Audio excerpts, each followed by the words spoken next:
Welcome to the Jill on Money Coronavirus Market Update. It is Sunday, July 19th. And today we are airing the second part of my interview with Teresa Ghilarducci, the labor economist and retirement expert. She is a professor at the New School. She does tons of research, and she is always so enlightening in terms of how she talks about retirement in general.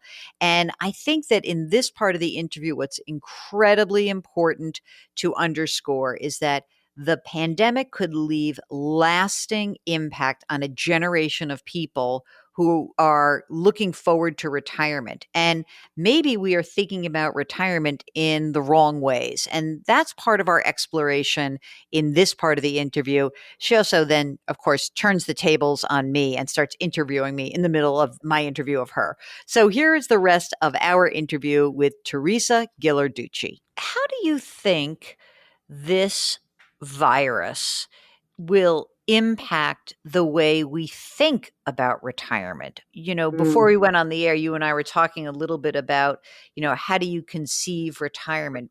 There's so much pressure on people and so much anxiety. So I don't want to steal your thunder from your future book, but can we talk a little bit about how we think emotionally about retirement in light of what we've just gone through, or what we are still going through, I should say? Jill, this is the project I'm most excited about in my life right now. Retirement has gotten a bad press in America. The conversation we're having would be laughable in most of the other world, where retirement is seen as an important part of human development. A period of time where, as an adult, you can control the pace and content of your time is the period of time as an adult where you can find out who you are as a person. When you're working, that luxury of knowing how you want to spend your time is not affordable for most of us.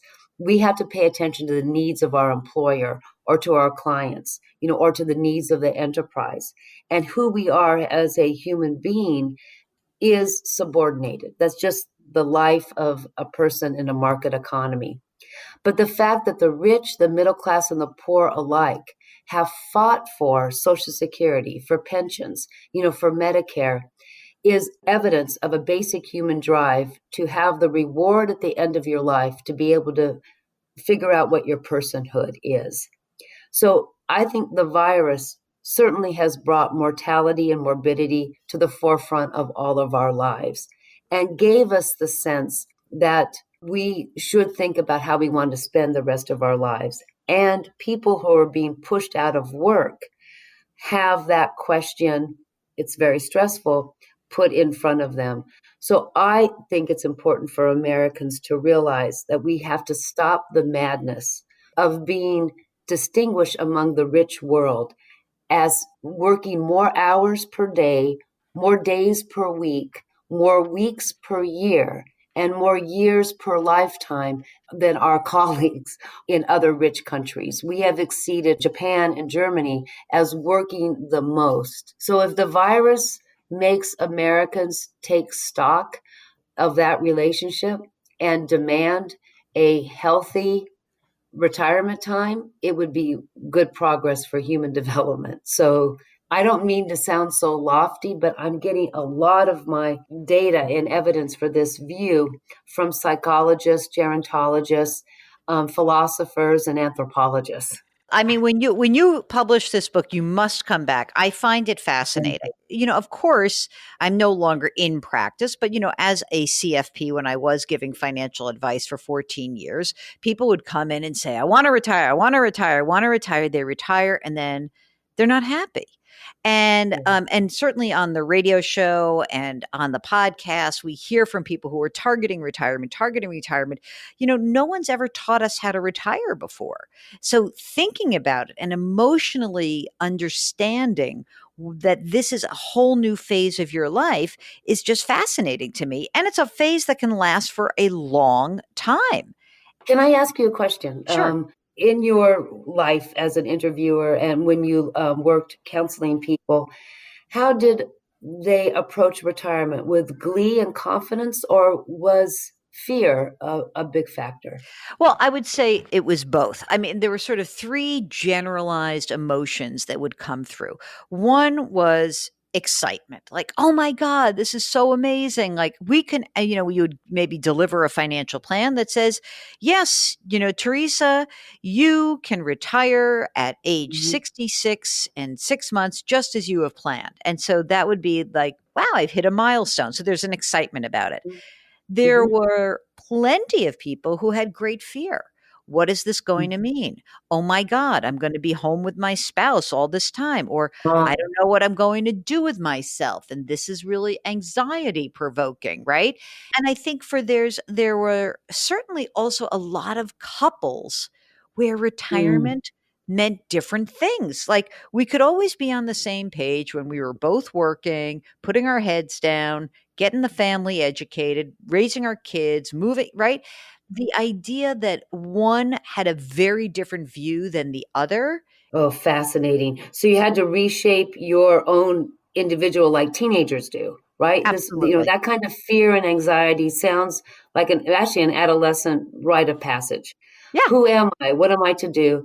But adolescents don't go into adulthood, as a couple. So that if the couple is an entity, they have to figure out that identity as well. That's fascinating.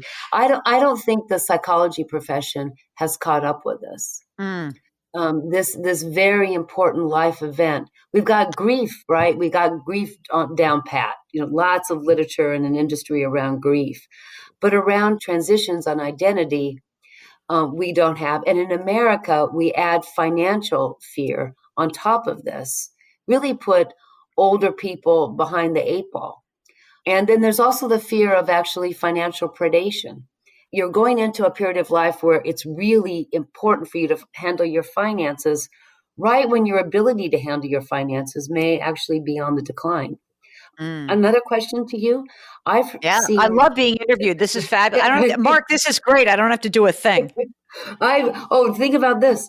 I've seen surveys from financial planners who say, I know that many of my clients do not understand what I'm saying. Oh, I'm pretending that they understand that they're getting good advice.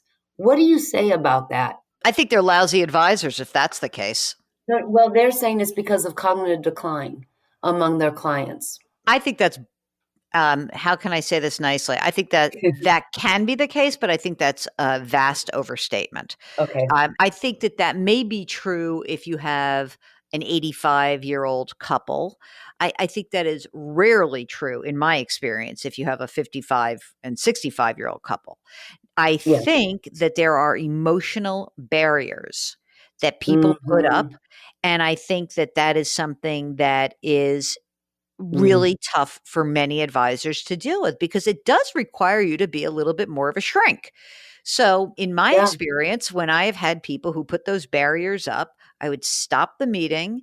I would say, it doesn't seem like you guys are ready for this right now. And, let's talk about that. Or I might say, you know what I think would make sense right now? I think we need to bring in one of your kids to help here because we need to bring in another part of the family because so much of retirement planning and financial planning in general has become intergenerational, not intra, that That, we've got to bring other people in. But look, if you think you have a client who's in cognitive decline who doesn't understand the messaging, you got a lot of things that you got a lot of bells to ring right there, right? You really do. yeah. I think that what's fascinating about the idea of retirement is that it conjures up different things to different generations, right? And so I was very taken with this movement, the FIRE movement, financial independence, retire early. These young Yeah. kids who are Yeah. saving, saving, saving. And, I could get into the financial independence part like whole hog. I love the idea of, you know, basically saving a bunch of money so you have opportunity in the future.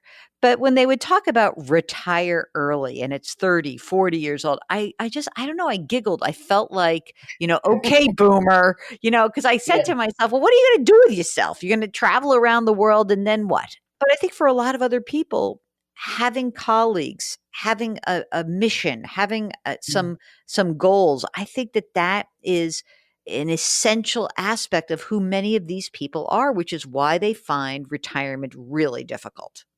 I really want to add something very completely different perspective on this, Jill. I view the FIRE movement and also the view to be financially independent as actually a worker power movement. If Mm. you're financially independent, then you can say to your boss, change this, change my hours. Don't make me work on weekends. Don't think because I have an email or a text that you can call me all the time. Make my job more reasonable, pay me more. It's the take this job and shove it desire for wealth and independence. Hmm. I feel these young people are saying what you're doing to me at the workplace is too much. I can't imagine raising my family, being who I want to be with these kinds of work demands, because it goes back to the data that I told you about at the beginning, that Americans are working more hours per week, more weeks per year, more years per lifetime, and that young people want more of a balance and they're not getting it from their employers. So if you're financially independent, you can have the ability to say, take this job and shove it. I view the wealth independence movement as not to absent themselves from work, but a desperate effort to try to make the workplace much more balanced. I see this with older people too. Older people had good pensions and a good retirement plan. They may actually like their jobs better. The jobs that they do get may actually pay a little bit more. I'm just finding a lot of older people are taking pretty bad jobs just because they don't have good retirement security. I actually think wealth accumulation, retirement security would make all workers better off because it would actually require employers to provide a more healthy and better paid and better balanced job. Do you think that this whole work from home part of our lives that's going on now, which is likely to extend into the Yeah. future for the foreseeable future for many of the white collar workers out there who are listening to this, is that bad news for workers' rights? Because on one level, I say it's great. You don't have to commute. Maybe there's more work from home stuff, but then you're always available. Like my Yeah. girlfriend and I, man, we starting at 6 o'clock in the morning and there is email checking going on till 9:30 at night. So Yeah. that doesn't seem very healthy either. Do you have more balance because you're working at home? I I don't. never I'm no, I'm out of balance. I need an Uh, adjustment. I need an employment and lifestyle adjustment from some chiropractor out there. I think that workers who are working at home have one common thing they say is good about it. I save on the commute. But Mhm. then the list of benefits from working at home stop there. I have some employees that they're graduate students or researchers. They're liking the 1 or 2 days where they can kind of be left alone to write. But that's a very rare job. I think employers are realizing that workers working at home on balance are less productive. Hmm. There are very few people who are working at home who are more productive than they were. It was a good stopgap. There may be a lot of workplaces that will allow people to save from their commute maybe 1 or 2 days a week. That might change permanently for some workers, but us coming together person to person at the workplace, I don't think will go away. But it's a big open question among labor economists. We're talking about it all the time, and we're diving into 765 occupations just to see what kind of shift there may be. But we don't think it'll be a wholesale shift away from the office. Wow, this is going to be really interesting. Okay, I have to let you go. You've been so generous with your time. Teresa Ghilarducci. I always like to say it with a little Italian flair, even if you don't. Thank you. I cannot thank you enough. Please come back when you have anything you want to say, and certainly when we have that book to discuss. It's really Thank you, interesting, and Jill. I'm so grateful for your time. Please stay safe, and thank you for doing all the good work that you do. Thank you, Jill. It's always good to talk to you. Thanks so much for listening. And thanks to Teresa Ghilarducci for enlightening us. She's fantastic. We'll put a link in the show notes to Teresa's own website. And just remember that, all these issues around retirement, they're so important. There are policy issues involved, there's personal issues involved. If you have a question about your retirement, just send an email. Ask Jill at jillonmoney.com. Ask Jill at jillonmoney.com. I like to do this every week or so. Don't forget, our music is composed by the fantastic Joel Goodman. Mark Talercio is our executive producer. We are distributed by Cadence 13. Please, as you go out and enjoy your Sunday, wash your hands, wear your masks, maintain that physical distancing, and do something nice for somebody today. We'll talk to you tomorrow.